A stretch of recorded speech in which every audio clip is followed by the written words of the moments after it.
अध्याय 15। शमदाम मीरतात को नौका से बाहर निकाल देने का प्रयत्न करता है।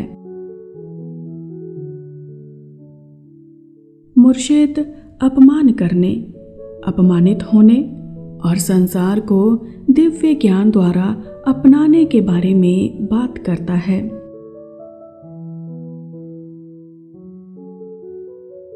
नरौंदा।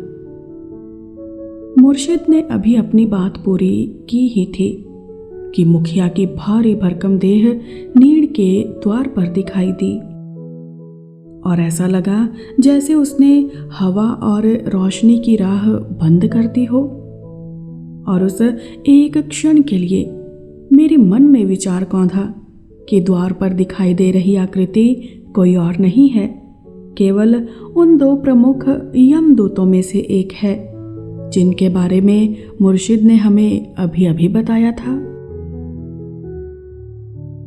मुखिया की आंखों से आग बरस रही थी और उसका चेहरा क्रोध से तमतमा रहा था।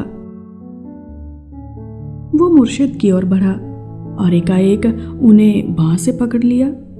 स्पष्ट था कि वो उन्हें घसीटकर बाहर निकालने का यत्न कर रहा था। शमदाम।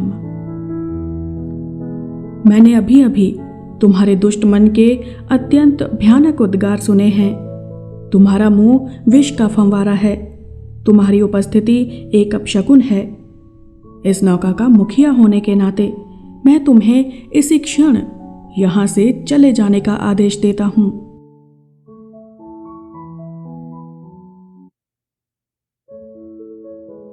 मुर्शिद एक हैरे शरीर के थे तो भी शांतिपूर्वक अपनी जगह डटे रहे, मानो वे विशालकाय हों और शमदाम केवल एक शिशु। उनकी अविचलित शांति आश्चर्यजनक थी। उन्होंने शमदाम की ओर देखा और कहा, चले जाने का आदेश देने का अधिकार केवल उसी को है जिसे आने का आदेश देने का अधिकार है। मुझे नौका में आने का आदेश क्या तुमने दिया था, शमदाम? शमदाम। वो तुम्हारी दुर्दशा थी जिसे देखकर मेरे हृदय में दया उमड़ आई थी और मैंने तुम्हें आने की अनुमति दे दी थी। मीरतात। ये मेरा प्रेम है शमदाम, जो तुम्हारी दुर्दशा को देखकर उमड़ आया था। और देखो, मैं यहाँ हूँ और मेरे साथ है मेरा प्रेम। परंतु अफसोस, तुम ना यहाँ हो ना वहाँ। केवल तुम्हारी परछाई इधर उधर भटक रही है और मैं सब परछाइयों को बटोरने और उन्हें सूर्य के ताप में जलाने आया हूँ। शमदाम।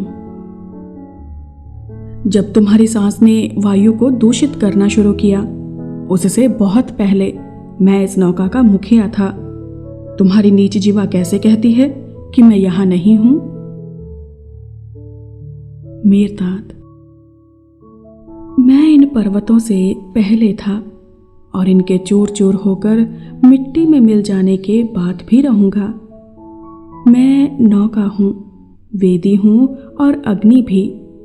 जब तक तुम मेरी शरण में नहीं आओगे, तुम तूफान का शिकार बने रहोगे। जब तक तुम मेरे सामने अपने आप को मिटा नहीं दोगे, तुम मृत्यु के अनगिनत कसाइयों की निरंतर सांधी जा रही छुरियों से बच नहीं पाओगे। और यदि मेरी कोमल अग्नि तुम्हें जलाकर राख नहीं कर देगी, तुम नरक की क्रूर अग्नि का ईंधन बन जाओगे। शमदाम। क्या तुम सबने सुना? सुना नहीं क्या तुमने? मेरा साथ दो साथियों। आओ, इस प्रभु निंदक पाखंडी को हम नीचे खड्ड में फेंक दे। शमदाम फिर तेजी से मुर्शिद की ओर बढ़ा और घसीटकर उन्हें बाहर निकाल देने के इरादे से उसने एकाएक उन्हें बांह से पकड़ लिया, परंतु मुर्शिद ना विचलित हुए, ना अपनी जगह से हटे, ना ही कोई साथी तनिक भी हिला।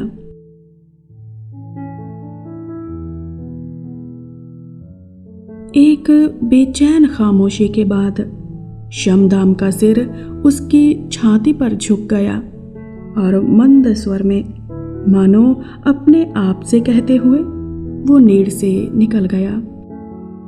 मैं इस नौका का मुखिया हूं, मैं अपने प्रभु प्रदत्त अधिकार पर डटा रहूंगा।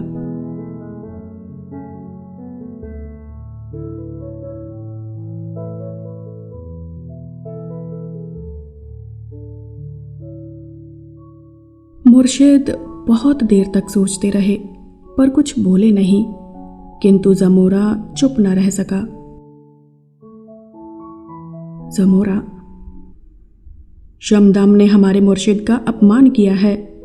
मुर्शिद, बताएं हम उसके साथ क्या करें? हुक्म दें और हम पालन करेंगे। मेरतात, शमदाम के लिए प्रार्थना करो। मेरे साथियों, मैं चाहता हूं कि उसके साथ तुम केवल इतना ही करो, प्रार्थना करो कि उसकी आंखों पर से पर्दा उठ जाए और उसकी परछाई मिट जाए। अच्छाई को आकृष्ट करना उतना ही आसान है जितना बुराई को। प्रेम के साथ सुर मिलाना उतना ही आसान है जितना घृणा के साथ।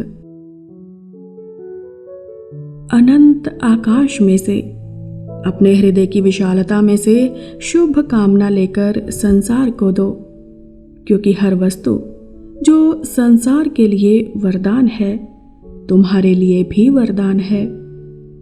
सभी जीवों के हित के लिए प्रार्थना करो, क्योंकि हर जीव का हर हित तुम्हारा भी हित है।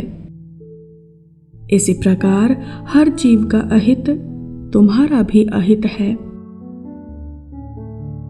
क्या तुम सब अस्तित्व की अनंत सीढ़ी की गतिमान पौड़ी के समान नहीं हो?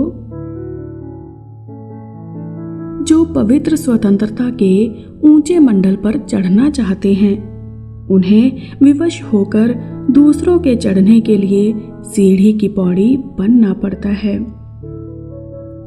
तुम्हारे अस्तित्व की सीढ़ी में शमदाम एक पांवरी के अतिरिक्त और क्या है?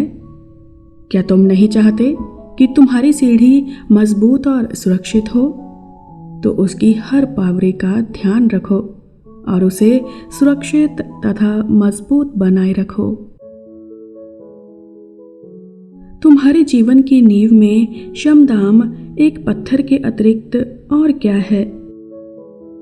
और तुम उसके और प्रत्येक प्राणी के जीवन की इमारत में लगे पत्थरों के अतिरिक्त और क्या हो?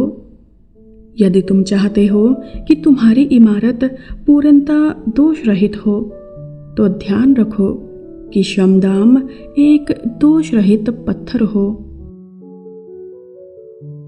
तुम स्वयं भी दोष रहित रहो, ताकि जिन लोगों के जीवन की इमारतों में तुम पत्थर बनकर लगो, उनकी इमारतों में कोई दोष ना हो।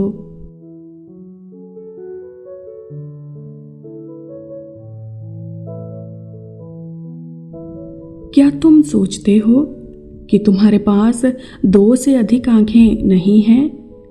मैं कहता हूं कि देख रही हर आंख, चाहे वो धरती पर हो, उससे ऊपर हो या उसके नीचे, तुम्हारी आंख का ही भाग है।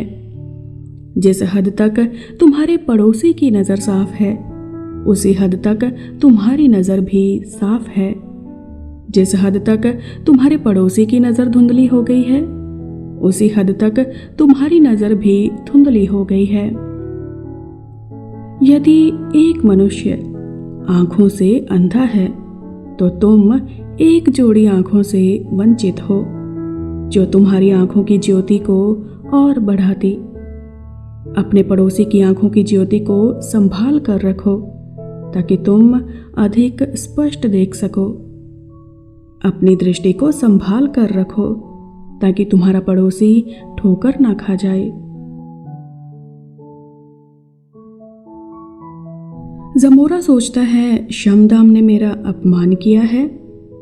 शमदाम का अज्ञान मेरे ज्ञान को अस्त व्यस्त कैसे कर सकता है।